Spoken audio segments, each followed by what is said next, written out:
എൻ്റെ പേര് mini Mary Prakash. ഞാൻ തിരുവനന്തപുരം PRS ഹോസ്പിറ്റലിലെ കൺസൾട്ടന്റ് ഡയറ്റീഷ്യനാണ്. വെജിറ്റേറിയൻസിന്റെ ഇഷ്ട വിഭവമാണ് പനീർ.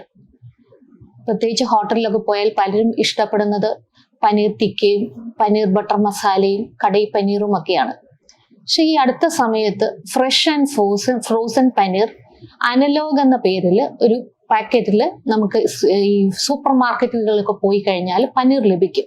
ഇതൊരു ഫേക്ക് പനീറാണ്. FSSAI അപ്രൂവ്ഡ് ആണ്. Food safety and standard authority of India ആണ് FSSAI. അത് അപ്രൂവ്ഡ് പനീറാണ്. ഇത് 100% ലീഗലാണ്. ഈ അനലോഗ് പനീർ വിൽക്കുന്നത്. ഇന്ത്യയിൽ പ്രശ്നവുമില്ല.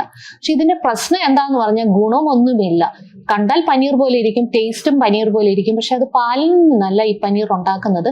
ഈ പാല് സാധാരണ നമ്മൾ എങ്ങനെയാ പനീർ ഉണ്ടാക്കുന്നത്? പനീറിന് പാല് തിളപ്പിക്കുന്നു, അതിനകത്ത് നാരങ്ങ നീരോ വിനാഗിരിയോ ചേർത്ത് പാല് പിരിച്ചിട്ടാണ് പനീർ ഉണ്ടാക്കുന്നത്. അതിനകത്ത് കാൽസ്യം ഉണ്ട്, പ്രോട്ടീൻ ഉണ്ട്, ഹെൽത്തി ഫാറ്റ്സ് ഉണ്ട്. പക്ഷെ ഈ അനലോഗ് പനീറിനകത്ത് യാതൊരു ഗുണവുമില്ല. ശരീരത്തിന് ദോഷകരമായ ട്രാൻസ് ഫാറ്റ് ആണ് ഇതിനകത്തുള്ളത്. പ്രോട്ടീനും വളരെ കുറവാണ്, അതുപോലെ കാൽസ്യം ഒന്നും ഇതിലില്ല.